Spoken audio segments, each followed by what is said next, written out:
Once again, you welcome at my YouTube channel. और पिछले YouTube channel में वैसे तो हमने जियो और फेसबुक की डीलिंग्स के बारे में कुछ चीज़ें दी थी जो कि हमारा रेगुलर बिजनेस फीचर नहीं है। तो हम अपने रेगुलर बिजनेस फीचर यानी कि जीएसटी को कंटिन्यू करते हैं। जीएसटी रिलेटेड जो पिछले वीडियो थी उसमें हमने कंपोजिशन स्कीम के बारे में डिटेल किया था आपको, यानी कि दो चीज़ें मैंने आपको पिछले जीएसटी वीडियो में डिटेल की है।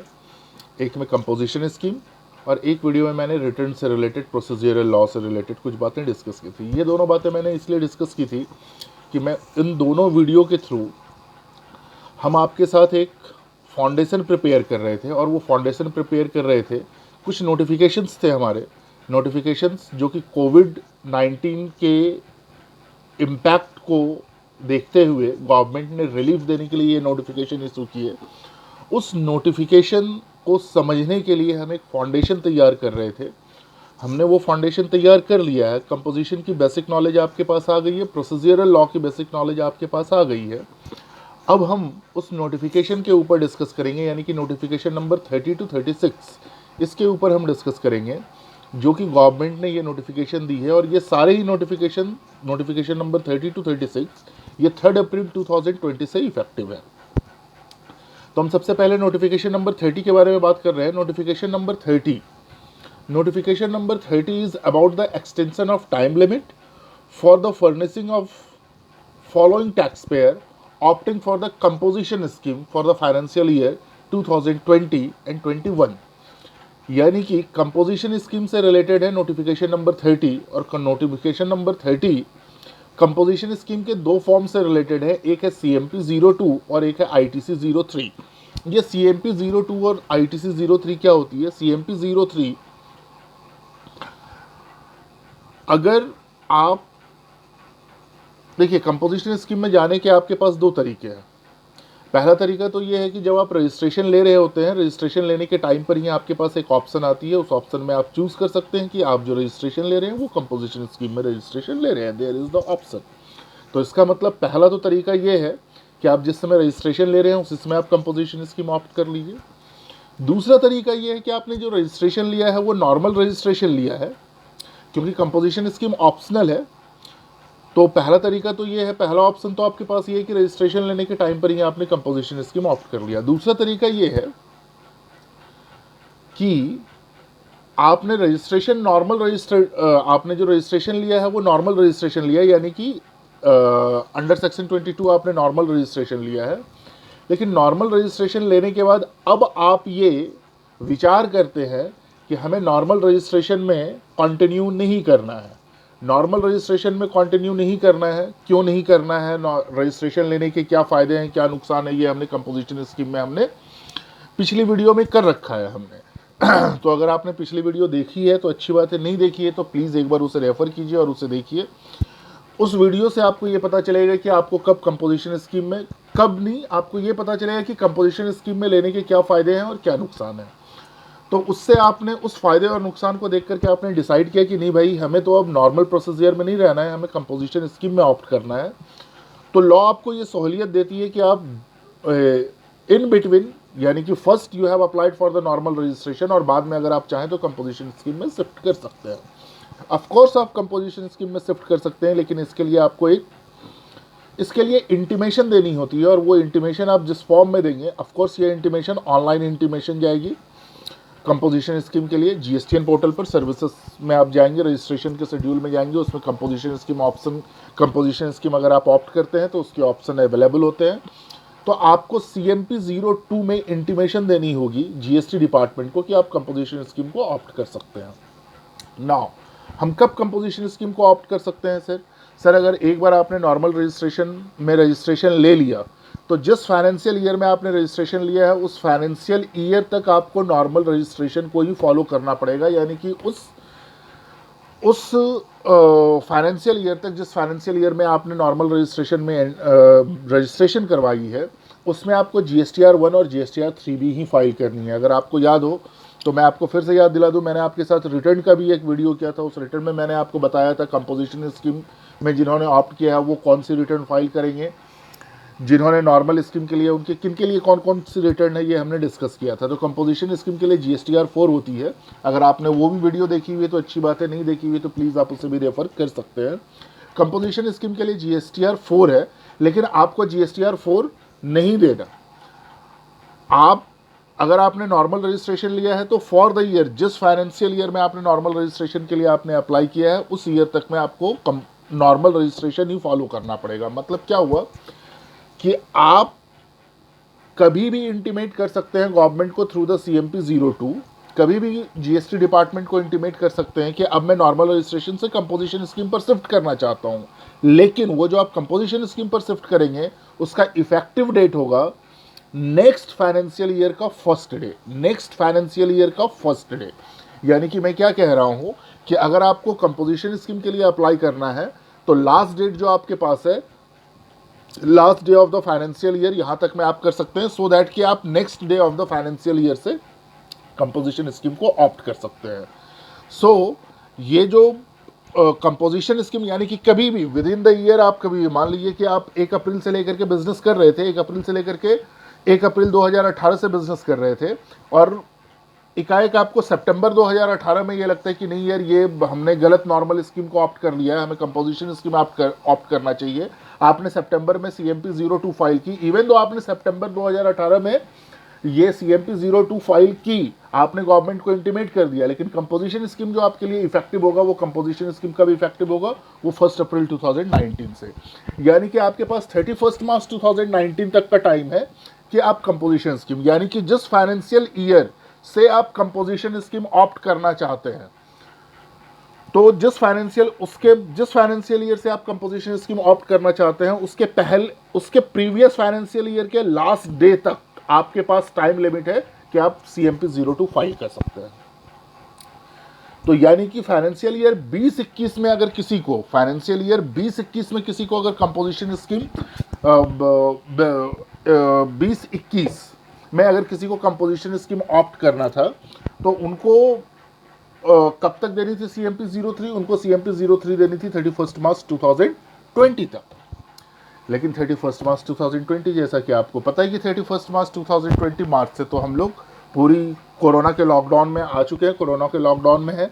तो गवर्नमेंट ने ये देखते हुए CMP 02 की जो सबमिशन डेट है वो सबमिशन डेट को एक्सटेंड कर दिया और ये सबमिशन डेट उन्होंने क्या रखा है 30 जून 2020। यानी कि अगर आप 30 जून 2020 तक भी कंपोजिशन स्कीम CMP 02 सबमिट करते हैं तो आपके ऊपर जो यानी कि जो कंपोजिशन स्कीम है वो आप ऑप्ट कर सकते हैं फाइनेंशियल ईयर 2021 के लिए। सो पहली नोटिफिकेशन नंबर 30 2020 में पहली बात क्या कि CMP 02 यानी कि intimation for the composition scheme for the financial year 2020-21 it has been extended to the 30 June 2020। दूसरी बात, अगर आप कंपोजिशन स्कीम ऑप्ट करते हैं, पहले आप नॉर्मल रजिस्ट्रेशन में थे फिर आप कंपोजिशन स्कीम आपने ऑप्ट किया, तो अगर आप कंपोजिशन स्कीम ऑप्ट करते हैं तो जाहिर सी बात है कि जिस दिन से आपने यानी कि फाइनेंशियल ईयर जो भी फाइनेंशियल ईयर आपकी शुरू होगी नेक्स्ट फाइनेंशियल ईयर के फर्स्ट डे से आप अगर कंपोजिशन स्कीम में हैं तो आपको कोई भी इनपुट टैक्स क्रेडिट नहीं मिलेगी। आप जो परचेस करेंगे उसकी तो नहीं ही मिलेगी, लेकिन on the immediately before the last day on which afterwards you become liable to pay the taxes under the composition scheme, यानी कि जिस दिन आप कंपोजिशन स्कीम में पे करने के लिए लायबल हुए उसके ठीक एक दिन पहले, यानी कि 31 मार्च को हमारे वाले केस में, उसके ठीक एक दिन पहले आपके पास जितने भी स्टॉक्स अवेलेबल हैं उस स्टॉक के ऊपर जो ITC आपने क्लेम करके रखा हुआ है वो ITC भी आपको नहीं मिलेगी। और गवर्नमेंट इस बात को इंश्योर करना चाहती है, इसलिए GST डिपार्टमेंट कहती है कि अगर आपने कंपोजिशन स्कीम ऑप्ट किया है तो कंपोजिशन स्कीम ऑप्ट करने के लिए इंटीमेशन तो आप CMP 02 में डालेंगे, लेकिन साथ ही साथ एक और फॉर्म डालेंगे, उस फॉर्म का नाम होगा ITC 03। It is the detail of the stock held by the person on the immediately preceding day when he is opting for the composition scheme, और उसकी डिटेल वो सबमिट करेगा डिपार्टमेंट को। तो CMP 02 की ही डेट अगर 30 जून 2020 कर दी और इसका जो टाइम होता है कि with in 30 days, with in यानी कि ITC 03 आपको कब तक फाइल करनी है, within 30 days from the date of the intimation. तो इंटीमेशन की डेट तो हो गई 30 जून 2020, तो कंसिक्वेंसली ITC 03 की डेट क्या हो गई, 31 जुलाई 2020। यानी कि for the financial year 2020-21 CMP 02 file करने की डेट कितनी हो गई, 30 जून 2020, और ITC 03 फाइल करने की डेट क्या हो गई, 31 जुलाई 2020। एक अच्छी चीज और, नोटिफिकेशन नंबर 30/2020 में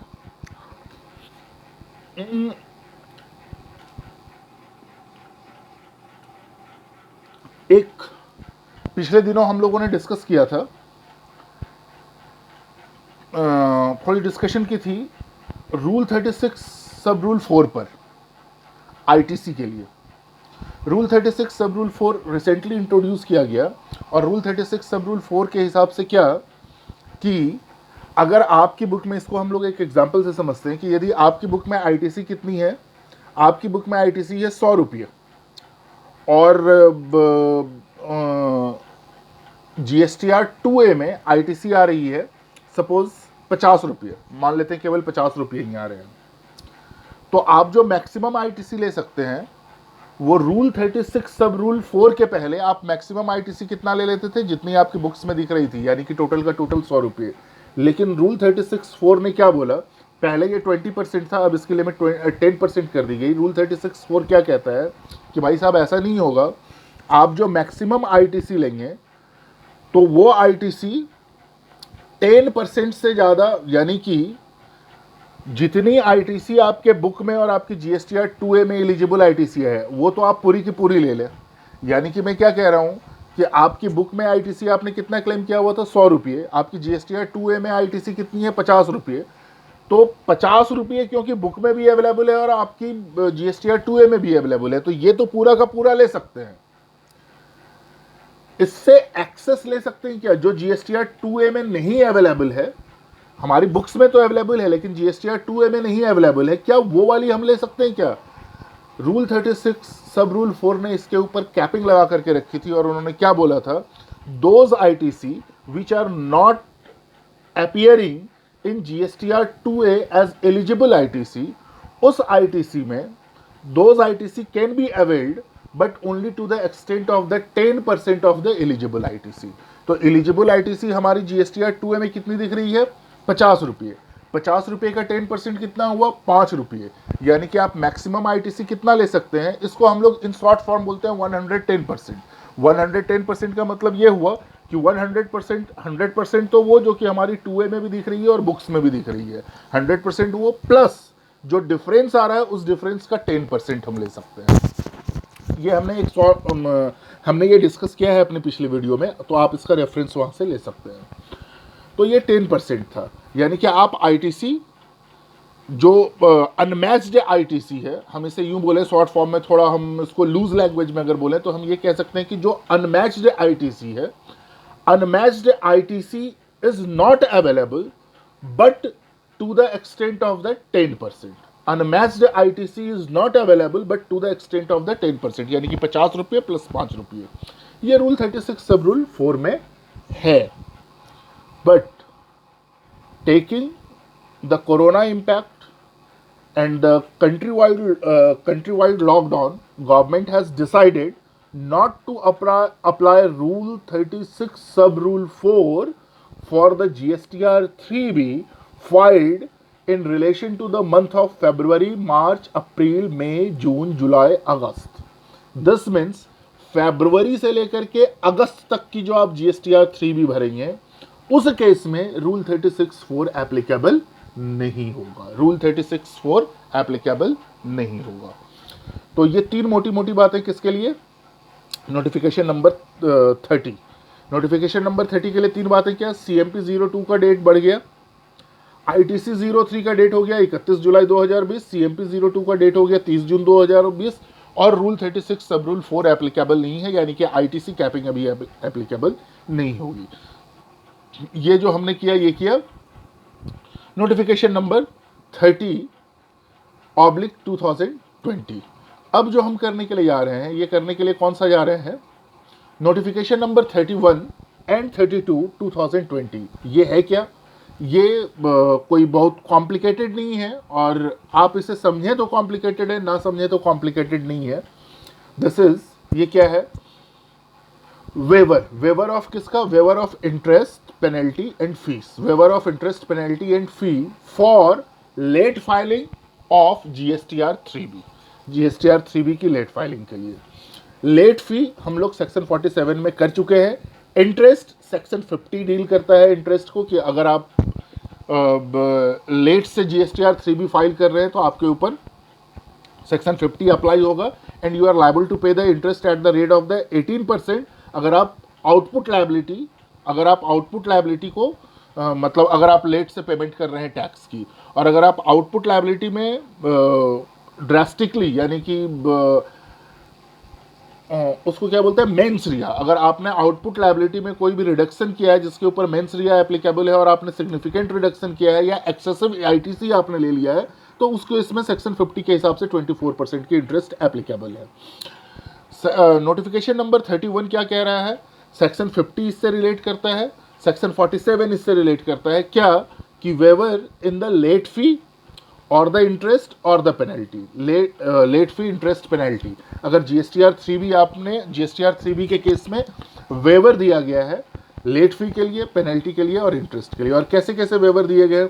अच्छा, इंटरेस्ट में सेक्शन 50 के ऊपर हम आपसे बहुत ही इंटरेस्टिंग बात करेंगे अभी आने वाले समय में। मैं हो सकता है कि मतलब अगली जो वीडियो में, अभी मैं टाइम खराब आपका नहीं करना चाहता, अगली वीडियो में हम लोग इंटरेस्ट के ऊपर इंटरेस्टिंग बात करेंगे। और इंटरेस्ट के ऊपर ये इंटरेस्टिंग बात करेंगे कि इवन दो जीएसटी एक्ट में, सीजीएसटी एक्ट में, there is no due date of payment of tax liability. Tax liability की पेमेंट का कोई ड्यू डेट नहीं है।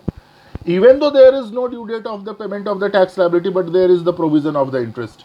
भाई, इंटरेस्ट किसके लिए लगेगा? इंटरेस्ट लगेगा लेट पेमेंट के लिए, और लेट पेमेंट तब होगा when there is the due date.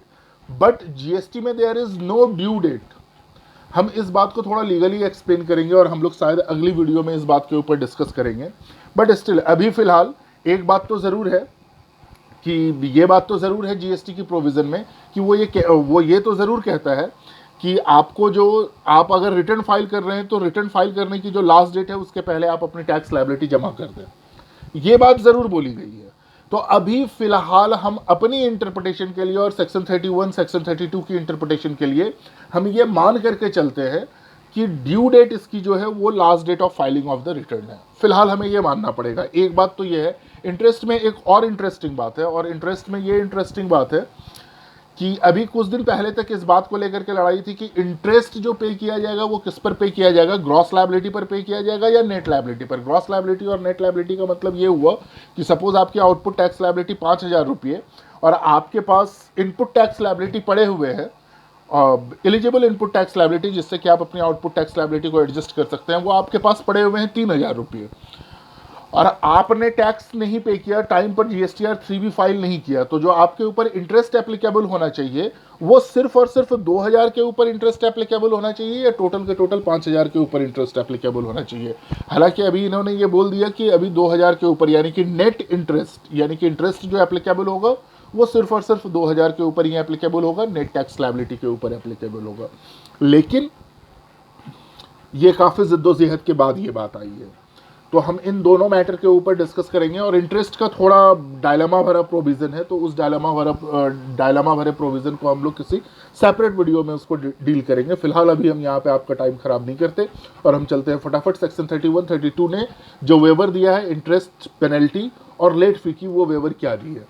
इन्होंने वेवर दिया है based on the aggregate turnover. Based on the aggregate turnover, aggregate turnover के बेसिस पर इन्होंने एसएससी को 3 पार्ट में डिवाइड किया है। पहला, वैसा एसएससी जिनकी टर्नओवर अप टू 1.5 करोड़ है। दूसरा एसएससी उनकी टर्नओवर, एग्रीगेट टर्नओवर जिनका 1.5 करोड़ से लेकर के 5 करोड़ है। और तीसरे क्लास के वो एसएससी जिनका टर्नओवर 5 करोड़ से ऊपर है। इन्होंने बोला जिनका टर्नओवर 5 करोड़ से ऊपर है वो अगर अपनी जीएसटीआर 3B किस किस महीने की, फरवरी, मार्च और अप्रैल की, अगर अपनी जीएसटीआर 3B फरवरी, मार्च और अप्रैल की by the 24th day of June 2020 file करते हैं, जिनकी टर्नओवर 5 करोड़ से ऊपर है, अगर वो फरवरी, मार्च और अप्रैल की GSTR 3B by the day of 24th day of June 2020 जमा करते हैं, तो उस केस में इंटरेस्ट उनको देना होगा। और इंटरेस्ट वो कैसे पे करेंगे? Nil for the first 15 days from the due date. जिस दिन ड्यू होगी फरवरी, मार्च और अप्रैल की GSTR 3 भी, फरवरी की अगर 20 मार्च को ड्यू हो रही है तो 20 मार्च से लेकर के 15 दिन तक कोई इंटरेस्ट नहीं, लेकिन 15 दिन के बाद 9% इंटरेस्ट लगेगा। 9% इंटरेस्ट लगेगा। अभी अभी मैंने आपको बताया था सेक्शन 50 कितना कहता है इंटरेस्ट, 18%। लेकिन इन view of the notification number 31 and 32 2020, यदि आपका टर्नओवर 5 करोड़ से ऊपर है और फरवरी, मार्च और अप्रैल की रिटर्न अगर आप बाय 24 जून 2020 फाइल करते हैं, तो फरवरी, मार्च और अप्रैल इनमें जो इंटरेस्ट होगा वो ड्यू डेट के एक्सपायर होने के 15 दिन तक, यानी कि फरवरी की अगर आप रिटर्न फाइल कर देते हैं अप टू अब क्या कहते हैं अप्रॉक्स 20th, यानी कि 20th अगर डेट है तो 20th मार्च तक नहीं, अप्रैल यानी कि अप टू 5th अप्रैल तक। अगर आप 5th अप्रैल तक उसे जमा कर देते हैं, रिटर्न फाइल कर देते हैं, तो नो इंटरेस्ट। 5th अप्रैल के बाद अगर आप करते हैं मार्च की अगर 5th अप्रैल के बाद करते हैं तो कितनी 9% के हिसाब से आपको इंटरेस्ट देना पड़ेगा। यानी कि सिंपल मैं बोलूं कि फरवरी की रिटर्न आप फाइल कर रहे हैं GSTR 3 भी, अगर ड्यू डेट के 15 दिन के अंदर आप रिटर्न फाइल कर देते हैं तो नो इंटरेस्ट। मार्च की रिटर्न फाइल कर रहे हैं, ड्यू डेट के 15 दिन के अंदर रिटर्न फाइल कर देते हैं, नो इंटरेस्ट। अप्रैल की रिटर्न फाइल कर रहे हैं, ड्यू डेट के 15 दिन के अंदर कर देते हैं, no interest. But after the expiry of the 15 days from the due date, you will be liable to pay the interest at the rate of the 9%, provided, ये किस केस में, यदि आपका टर्नओवर 5 करोड़ से ऊपर है और आप फरवरी, मार्च और अप्रैल की रिटर्न कब तक फाइल कर रहे हैं? By 24th day of the June 2020। यानी कि अगर आप 25th डे ऑफ जून को रिटर्न फाइल कर रहे हैं इन तीनों महीने की, तो फिर आपको इंटरेस्ट 18% से देना है, फिर 9% एप्लीकेबल नहीं होगा। तो ये सिर्फ और सिर्फ तब एप्लीकेबल है जब आप सारे कंडीशन सेटिस्फाई कर रहे हैं। पहला कंडीशन, टर्नओवर आपकी 5 करोड़ से ऊपर होनी चाहिए।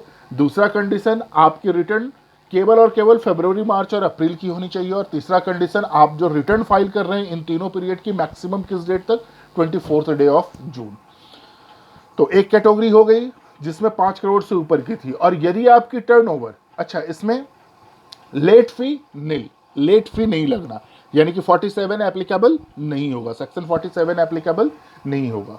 दूसरी बात, यदि आपकी टर्नओवर 1.5 करोड़ से ऊपर है लेकिन 5 करोड़ तक है, 1.5 करोड़ से ऊपर है लेकिन 5 करोड़ तक है, इंटरेस्ट कुछ भी नहीं, लेट फी कुछ भी नहीं, नील, प्रोवाइडेड फरवरी और मार्च का रिटर्न आप 29th डे ऑफ जून तक में करें और अप्रैल का रिटर्न 30th जून तक करें। यानी कि फरवरी और मार्च का रिटर्न अगर आप 29 जून तक फाइल कर देते हैं और अप्रैल का रिटर्न अगर आप 30th जून तक फाइल कर देते हैं और आपकी टर्नओवर 1.5 करोड़ से ऊपर है लेकिन 5 करोड़ से नीचे है, तो नील। तो फिर आपकी इंटरेस्ट भी नील, आपका लेट फी भी नील।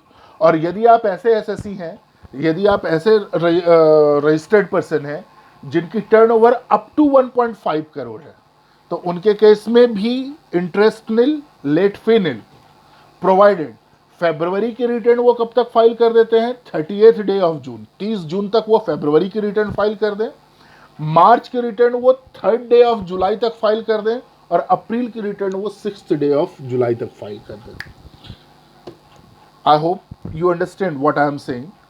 यानी कि 31 और 32 इन दोनों ही नोटिफिकेशन में एसएससी को 3 पार्ट में डिवाइड किया गया। 1.5 करोड़ तक के एसएससी, 1.5 करोड़ से 5 करोड़ तक के एसएससी में बार बार बोल रहा हूँ, it should be registered person. 1.5 crore से 5 करोड़ तक के रजिस्टर्ड पर्सन और 5 करोड़ से ऊपर के रजिस्टर्ड पर्सन। जो 1.5 करोड़ तक के एसएससी हैं उनको ना तो कोई लेट फी देनी है, ना ही उनको कोई इंटरेस्ट पे करना है। लेकिन फरवरी की रिटर्न उन्हें 30 जून तक फाइल करना है, मार्च 20 की रिटर्न उन्हें 3rd डे ऑफ जुलाई तक फाइल करना है और अप्रैल 20 की रिटर्न उन्हें 6th डे ऑफ जुलाई तक फाइल करना है। अगर 1.5 करोड़ से ऊपर उनकी टर्नओवर है लेकिन 5 करोड़ तक उनकी टर्नओवर है, 1.5 करोड़ से 5 करोड़ के बीच में, तब भी उन्हें कोई इंटरेस्ट नहीं पे करना है, कोई लेट फी नहीं पे करना है। लेकिन उन्हें फरवरी और मार्च की रिटर्न 29 जून तक फाइल करनी है और अप्रैल की रिटर्न 30 जून तक फाइल करनी है। अगर 5 करोड़ से ऊपर उनकी रिटर्न है तो उस केस में उन्हें फरवरी, मार्च और अप्रैल की रिटर्न फाइल करनी है 24 जून तक और उन्हें 9% का इंटरेस्ट लगेगा। उन्हें 9% का इंटरेस्ट लगेगा। वैसे तो इंटरेस्ट 18% का है, लेकिन उन्हें 9% का इंटरेस्ट लगेगा। लेकिन ये तब 9% है जब आप रिटर्न अपनी फरवरी, मार्च और अप्रैल की रिटर्न कब तक फाइल कर रहे हैं? 24th डे ऑफ जून तक। तो ये था नोटिफिकेशन नंबर 30। नोटिफिकेशन नंबर 30 कर लिया। 31, 32 ये थे। Next we are coming to the 33। 33 is again for the composition scheme. अच्छा, मैं आपको ये बताऊं कि कंपोजिशन स्कीम में 1 अप्रैल 2019 से एक चेंज आया था। 1 अप्रैल 2019 से चेंज क्या आया था? 1 अप्रैल 2019 के पहले क्या था? कंपोजिशन स्कीम में जितने भी डीलर थे वो अपने रिटर्न जो फाइल करते थे वो क्वार्टरली बेसिस पर फाइल करते थे। रिटर्न GSTR 4 उनकी रिटर्न जाती थी, वो क्वार्टरली बेसिस पर फाइल करते थे, जबकि GSTR 3 भी मंथली बेसिस पर उनकी भी जाती थी। नॉर्मल लोगों की तरह उनकी भी GSTR 3 भी मंथली बेसिस पर ही जाती थी। लेकिन 1 अप्रैल 2019 से एक चेंज आया और उस चेंज में उन्होंने बोला कि जो रिटर्न है कंपोजिशन स्कीम की, जो रिटर्न है यानी कि GSTR 4, वो एनुअल बेसिस पर फाइल होगी और जो पेमेंट है उनकी वो क्वार्टरली बेसिस पर फाइल होगी। और वो पेमेंट क्वार्टरली बेसिस पर जो फाइल होगी वो GSTR 3B में नहीं फाइल होगी, वो फाइल होगी CMP 08 में। यानी कि 1 अप्रैल 2019 से कंपोजिशन स्कीम में एक अमेंडमेंट आई। वो अमेंडमेंट क्या आया कि कंपोजिशन स्कीम वाले जो अपनी रिटर्न फाइल करेंगे यानी कि GSTR 4 जो वो फाइल करेंगे वो एनुअली फाइल करेंगे और जो वो अपनी पेमेंट करेंगे वो अपनी पेमेंट कैसे करेंगे? CMP 08 में क्वार्टरली करेंगे। तो नोटिफिकेशन नंबर 34 20, नोटिफिकेशन नंबर 34-20, इसमें ये डेट एक्सटेंड कर दिया गया नोटिफिकेशन नंबर 34-20 में। और उन्होंने क्या बोला कि नोटिफिकेशन नंबर 34-20 में CMP 08 की डेट 7 जुलाई 2020 और GSTR 4 की डेट 15 जुलाई 2020 कर दी। यानी कि जो आप क्वार्टरली पेमेंट करते हैं वो क्वार्टरली पेमेंट मार्च, अप्रैल, मई, उसकी जो क्वार्टरली पेमेंट आप करेंगे वो कब करेंगे? 7 जुलाई 2020 तक। और जो आप फाइनेंशियल ईयर की रिटर्न यानी कि जो ईयरली रिटर्न फाइल करेंगे वो रिटर्न फाइल करेंगे 15 जुलाई 2020 तक। यानी कि 34 और 30, नोटिफिकेशन नंबर 30 और 34, ये दोनों किसके लिए था? कंपोजिशन स्कीम वाले के लिए। नोटिफिकेशन नंबर 30 में CMP 02 और ITC 03 की डेट एक्सटेंड की गई। ऑफकोर्स उसके साथ साथ एक चीज़ और आप याद रख सकते हैं कि रूल 36 सब रूल 4 यानी कि ITC कैपिंग हटाई गई। और 34 किसके लिए? 34 CMP 08 यानी कि क्वार्टरली पेमेंट के लिए और GSTR 4 एनुअल रिटर्न के लिए कंपोजिशन स्कीम में। So this is the 34। 34 के बाद हमारे पास 35 में कई सारे वेरियस कंप्लायंसेस, कई सारे कंप्लायंसेस हैं जिसकी की टाइम लिमिट इंक्रीज कर दी गई। सारे ही कंप्लायंसेस मतलब इन्होंने बोला कि कोई SCN की टाइम लिमिट, अगर टाइम लिमिट यानी कि इस लॉक इन पीरियड में अगर कोई टाइम लिमिट में लैप्स कर रहा था, चाहे वो SCN हो, चाहे उनकी अपील हो, चाहे वो रिटर्न फाइल हो, चाहे वो एजुकेशन हो, चाहे वो एडवांस रूलिंग हो, चाहे वो उनकी हियरिंग हो, कोई भी हो, सारे ही कंप्लायंसेस, प्रोसीजरल एस्पेक्ट के जितने भी टाइम बॉन्डिंग कंप्लायंसेस थे उन सारे टाइम बॉन्डिंग कंप्लायंसेस को इन्होंने इंक्रीज कर दिया। और साथ ही साथ इन्होंने एक इंपॉर्टेंट काम किया इंक्रीज करने में, वो क्या कि ई-वे बिल। इन्होंने क्या बोला, मैं नोटिफिकेशन के जरा वर्डिंग्स को पढ़ रहा हूँ। Where an e-way bill has been, notification number की वर्डिंग्स में पढ़ रहा हूँ, नोटिफिकेशन नंबर 34, नोटिफिकेशन नंबर 34 तो उसकी थी 35 नोटिफिकेशन नंबर, तो मैं उसकी वर्डिंग्स को पढ़ रहा हूँ। और ये वर्डिंग्स क्या है? Where an e-way bill has been generated under rule 138 of the central goods and service tax rules 2017 and its period of validity expires during the period कब? 28th day of the March 2020 to 15th day of April 2020. The validity period of such e-bill shall deemed to have been extended till the 30th day of April 2020. तो ये extension था इसका e-way bill का। और last जो हमारा है वो है नोटिफिकेशन नंबर 36 2020। नोटिफिकेशन नंबर 6 2020 पहला जितना भी मैंने आपके साथ किया ना, फरवरी, मार्च और अप्रैल, यानी कि नोटिफिकेशन नंबर 31, 32 में जो वेवर दिया गया, या नोटिफिकेशन नंबर 30 और नोटिफिकेशन नंबर 31, 32 में जो भी वेवर थे या जो भी बातें हम कर रहे थे, वो किस रिटर्न पीरियड की कर रहे थे? फरवरी, मार्च, अप्रैल की कर रहे थे। नोटिफिकेशन नंबर 36 2020 ये मई के लिए है, ये मई के लिए है।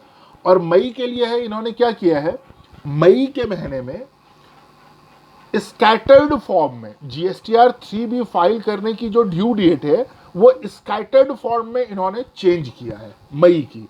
और कैसे स्कैटर्ड फॉर्म में चेंज किया है, इन्होंने क्या बोला? Registered person having an aggregate turnover over ₹5 crore in the previous financial year, उनके लिए रिवाइज डेट, मई का रिवाइज डेट क्या है, यानी कि मई की जो जीएसटीआर 3B वो फाइल करेंगे वो 27 जून 2020 तक फाइल करेंगे।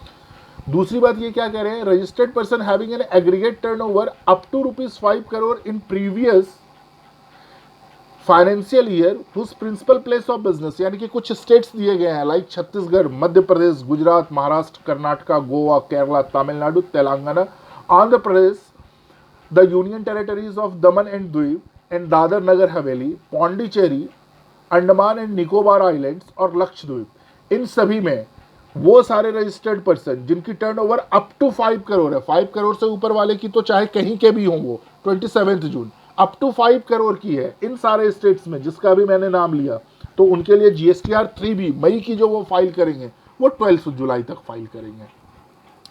नेक्स्ट इन्होंने लिया registered person having an aggregate turnover of up to 5 crore in previous financial year whose principal place of business is in the following states, यानी कि ऊपर वाले स्टेट्स जो अभी मैंने जिस जिस स्टेट्स का नाम लिया, यदि उस स्टेट्स में रजिस्टर्ड पर्सन फॉल करते हैं और उनकी टर्नओवर अप टू 5 करोड़ है, तो वो जीएसटीआर 3B जो मई वाली फाइल करेंगे वो कब तक फाइल करेंगे? 12 जुलाई तक उनकी ड्यू डेट है। अब जो मैं स्टेट्स बोलने जा रहा हूँ, उस स्टेट्स में यदि रजिस्टर्ड पर्सन है और उनकी टर्नओवर अगर 5 करोड़ है, और अभी मैं कौन कौन सा स्टेट्स बोलने जा रहा हूँ? हिमाचल प्रदेश, पंजाब, उत्तराखंड, हरियाणा, राजस्थान, उत्तर प्रदेश, बिहार, सिक्किम, अरुणाचल प्रदेश, नागालैंड, मणिपुर, मिजोरम, त्रिपुरा, मेघालय, असम, वेस्ट बंगाल, झारखंड और उड़ीसा, और union territories of Jammu and Kashmir and Ladakh, Chandigarh और दिल्ली। इन सभी में जो इन सभी स्टेट्स में जो भी रजिस्टर्ड पर्सन है और उनकी टर्नओवर अगर अप टू 5 करोड़ है, तो उनके लिए जीएसटीआर 3B फाइल करने की जो डेट है वो 14 जुलाई 2020, यानी कि लास्ट डेट इज द 14 जुलाई 2020 मई की जीएसटीआर 3B फाइल करने के लिए। 5 करोड़ से ऊपर अगर आपकी टर्नओवर है तो आप पूरे हिंदुस्तान में कहीं भी है, आपकी जो मई की जो आप रिटर्न फाइल करेंगे, जीएसटीआर 3B फाइल करेंगे वो 27 जून तक। लेकिन अगर आपका टर्नओवर अप टू 5 करोड़ है तो आप देखिए कि आप किस स्टेट में फॉल करते हैं। स्टेट को 2 कैटेगरी में डिवाइड की गई है। कुछ स्टेट्स ऐसे हैं जिनको कि 12 जुलाई तक फाइल करनी है, कुछ स्टेट्स ऐसे हैं जिनको कि 14 जुलाई तक फाइल करनी है। तो आप ये देख लीजिए कि आप किस स्टेट में फॉल करते हैं। तो ये नोटिफिकेशन नंबर 36 2020 थी। इसके अलावा हमें आपके साथ एक सर्कुलर भी डिस्कस करना था, 136/6/2020। इस सर्कुलर के ऊपर हम लोग अगले दिन डिस्कस करेंगे। और अगले दिन हम आपके साथ ये भी डिस्कस करना चाहेंगे कि इंटरेस्ट का डायलेमा प्रोविज़न जीएसटी में क्या है। और जैसा मैंने आपको बताया कि इंटरेस्ट जो है, even though there is no due date in the GST, but still GST department is charging the interest, whether GST department should charge और शुड नॉट चार्ज, इस बात को हम लोग अगले क्लास में डिस्कस करेंगे। आज मैंने आपके साथ नोटिफिकेशन नंबर 30 से लेकर के 36 तक की बातें डिस्कस की। इसमें से अगर आपको कोई भी कन्फ्यूज़न हो, कुछ क्वेश्चंस आप पूछना चाहते हैं, तो वो ज़रूर कमेंट बॉक्स में डालें। वो क्वेश्चन आप पूछ सकते हैं। हम यथासंभव अपनी तरफ से पूरी कोशिश करेंगे कि हम आपकी सहायता करें। और अगर आपको ये लगता है कि जीएसटी पर लाया गया ये वीडियो आपके ज्ञान में, आपके नॉलेज में कुछ इंक्रीमेंट करता है, तो प्लीज़ आप इसे सब्सक्राइब करें, आप इसे लाइक करें। और हम एक सीरीज़ शुरू करने जा रहे हैं, GST update on weekly basis, यानी कि एक वीक में जीएसटी के ऊपर जितने भी अपडेट्स आएंगे वो अपडेट्स मैं आपके साथ शेयर करूंगा। तो मेरे साथ बने रहने के लिए, जीएसटी अपडेट्स पर बने रहने के लिए आपसे हमारा रिक्वेस्ट है कि आप इस वीडियो को लाइक करें, इसे शेयर करें, इसे सब्सक्राइब करें। Thank you and we will see you soon. Bye.